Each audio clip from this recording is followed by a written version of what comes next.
tadi adalah putusan sela dari majelis hakim yang memeriksa dan mengadili perkara yang bersangkutan. Artinya adalah pengadilan negeri melalui majelis hakim yang memeriksa dan mengadili perkara yang bersangkutan, atau disebut dengan perkara akuo kalau di dalam istilah-istilah hukum yang digunakan. Tapi kita tidak menggunakan istilah hukum karena nanti takut memberikan suatu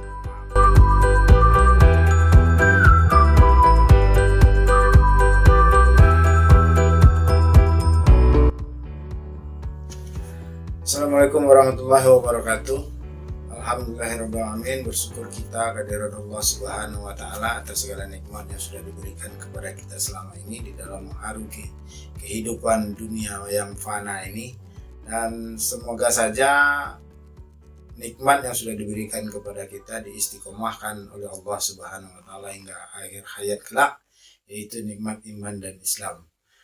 Selalu beriring salam jika tidak bosan-bosannya, dan tidak lupa juga tidak luput kita kirimkan kepada junjungan alam Nabi besar Muhammad sallallahu alaihi wasallam dengan mengucapkan Allahumma shalli ala sayyidina Muhammad wa ala ali sayyidina Muhammad. Mudah-mudahan kita bisa memperoleh syafaat dari apa yang kita ucapkan, yaitu selawat kepada Rasulullah sallallahu alaihi wasallam. Sobat-sobat GPD sekalian atau sobat-sobat Busri PD27, masih dalam channel kesayangan Anda. Nah, kali ini kita masih akan membahas tentang seputaran pasal 143 ayat 2 KUHP, Kitab Undang-Undang Hukum Acara Pidana. Nah, seperti saat ini saya sudah memegang KUHP, atau ini mungkin terbalik. Nah, ini dia KUHP karangan yang ditulis oleh R. Sunarto Surodibroto. Nah, KUHP yang ini banyak sekali dipakai sebagai referensi oleh penyidik, penuntut umum, bahkan majelis hakim di dalam proses persidangan di pengadilan.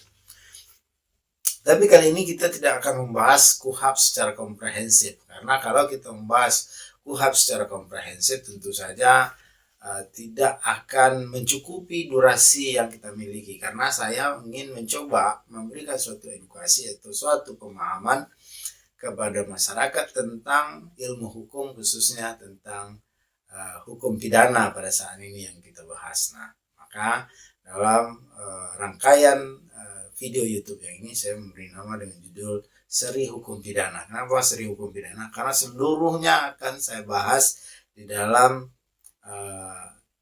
lanjutan video kedepannya, itu berkesinambungan. Nah, kemarin kita sudah bahas tentang surat dakwaan. Surat dakwaan sudah saya jelaskan, apa itu surat dakwaan, pengertian surat dakwaan sudah saya jelaskan, fungsi surat dakwaan juga sudah saya jelaskan. Nah, berkaitan dengan video yang lalu tentang surat dakwaan itu, maka ada yang memunculkan atau yang menanyakan sesuatu kepada saya tentang berkaitan dengan surat dakwaan itu. Pertama, pertanyaannya, kalau saya simpulkan dari sepanjang pesan WhatsApp yang disampaikan kepada saya, siapa yang menerbitkan surat dakwaan? Nah, bagaimana isi dari surat dakwaan? Dan yang terakhir pertanyaannya, apakah perkara yang sudah dicabut itu surat dakwaan masih bisa diterbitkan? Nah, ini akan saya uraikan satu persatu. Yang pertama adalah siapa yang menerbitkan surat dakwaan? Nah, surat dakwaan itu adalah suatu proses awal penuntutan perkara di pengadilan yang dilakukan oleh jaksa penuntut umum. Nah, situasi begini, ketika berkas perkara itu sudah lengkap dari penyidik, maka dilakukan proses pelimpahan berkas dan tersangka beserta barang bukti kepada jaksa penuntut umum. Namanya P21 atau biasa disebut dengan tahap 2. Nah, bagi teman-teman lawyer, praktisi hukum, ini sudah sangat familiar sekali, dan ini mungkin hanya sekedar untuk mengingat-ingat kembali apa sih tahap 2. Tetapi kita tidak membahas tahap 2. Nanti kalau perlu kita bahas dalam video terkhusus atau tersendiri lagi tentang tahap 2. Nah, surat dakwaan ketika sudah disusun secara cermat, lengkap, sebagaimana diatur di dalam pasal 143 ayat 2 KUHP, maka surat dakwaan ini dilimpahkan oleh jaksa penuntut umum ke pengadilan negeri. Nah, pengadilan negeri mana? Pengadilan negeri di mana locus delicti atau tempat terjadinya peristiwa pidana yang didakwakan kepada terdakwa tersebut. Nah, isinya apa? Isinya adalah tentang perbuatan yang dituduhkan kepada terdakwa ini. Nah, tetapi secara khusus pasal 143 ayat 2 itu menyatakan bahwa isi dari surat dakwaan itu adalah, saya bacakan biar ada suatu yang tidak mereka-reka sifatnya, sehingga ada sesuatu referensi yang bisa dipegang oleh sobat-sobat sekalian. Nah, nanti silahkan cari KUHP ya. Nah, apa kata ayat 2 huruf B dari pasal 143 KUHP? Surat dakwaan itu harus berisi nama lengkap, tempat lahir, umur atau tanggal lahir, jenis kelamin, kebangsaan, tempat tinggal, agama, dan pekerjaan tersangka. Nah, yang B, ini pasal 143 ayat 2 huruf B, ini menyatakan uraian secara cermat, jelas, lengkap mengenai tindak pidana yang didakwakan dengan menyebutkan waktu, tempat tindak pidana itu dilakukan. Nah, artinya pada pasal 143 ayat 2 huruf A ini menyatakan bahwa surat dakwaan itu harus lengkap berisi identitas yang disebutkan atau identitas terdakwa yang disebutkan di dalam surat dakwaan itu. Harus diberi tanggal, harus menjelaskan tempat tinggalnya, artinya identitasnya harus lengkap, tidak ada yang boleh kurang sebagaimana yang ditetapkan oleh pasal 143 ayat 2 huruf A KUHP. Nah, huruf B dari pasal 143 ayat 2 ini berisi tentang uraian tindak pidana yang terjadi secara singkat. Dan juga menyebutkan tempat dan waktu terjadinya tindak pidana itu. Nah, artinya apa?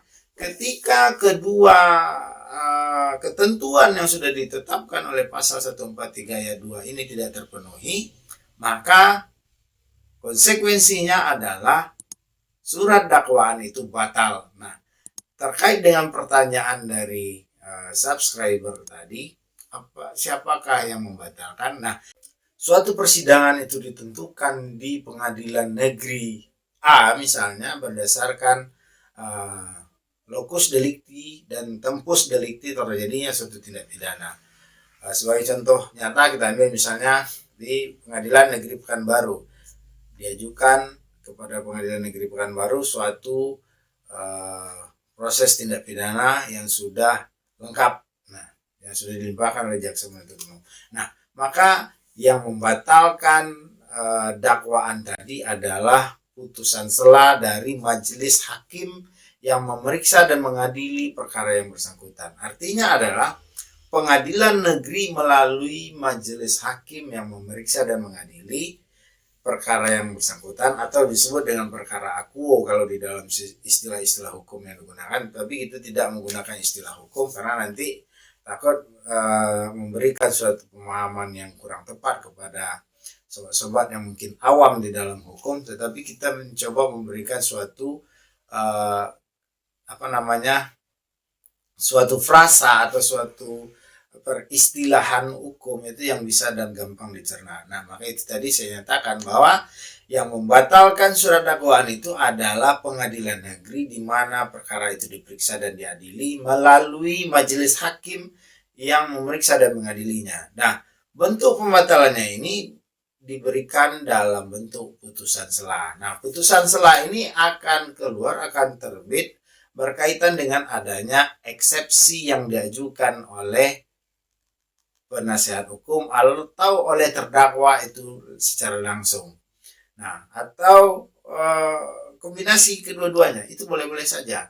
Ada kalanya kadang-kadang mengajukan eksepsi itu langsung terdakwa, atau ada kalanya juga hanya melalui penasihat hukum, ada kalanya juga diajukan secara bersama-sama. Nah, tapi tidak ada suatu larangan bahwa atau suatu aturan baku hanya satu yang mengajukan, apakah terdakwa atau penyelesaian hukumnya saja, tetapi biasanya untuk efisiensi dan untuk efektivitasnya itu dilakukan atau diajukan oleh penyelesaian hukumnya terdakwa.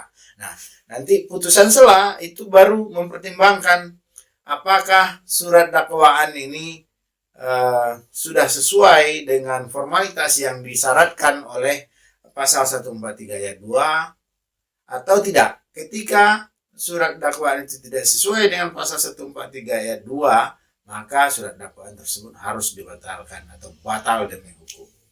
Nah, lebih lanjut, M. Yahya Harahap di dalam bukunya pernah menuliskan bahwa salah satu syarat imperatif dari surat dakwaan itu adalah harus diberi tanggal dan ditandatangani oleh jaksa penuntut umum.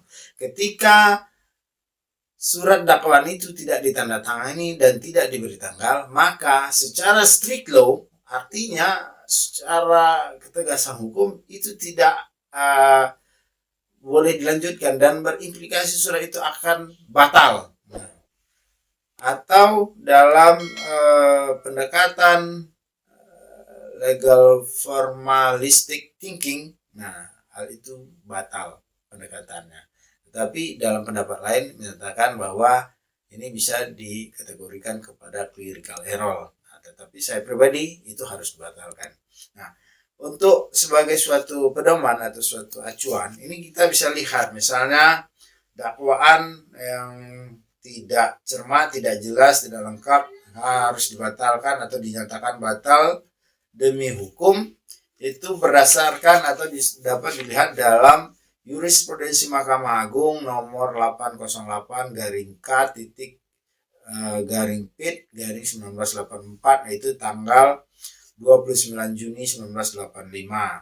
Nah, karena surat dakwaan tidak dirumuskan secara lengkap dan tidak secara cermat, dakwaan dinyatakan batal demi hukum.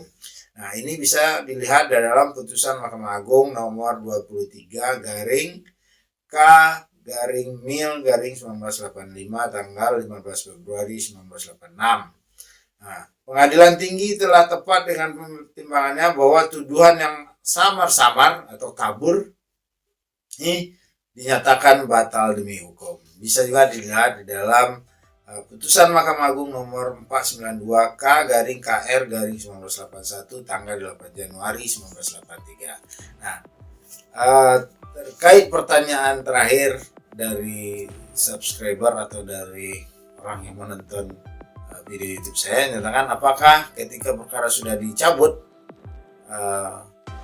surat dakwaan masih bisa diterbitkan. Kalau perkara sudah dicabut, tidak ada lanjutan surat dakwaan karena pencabutan perkara itu dilakukan pada tingkat penyidikan. Nah, kalau di dalam tingkat penuntutan itu tidak ada yang namanya cabut perkara. Demikian pembahasan singkat tentang seputaran pasal 143 ayat 2 KUHP. Mudah-mudahan apa yang disampaikan ini ada manfaatnya untuk menambah khasanah ilmu pengetahuan saudara sekalian. Bila itu boleh daya. Wassalamualaikum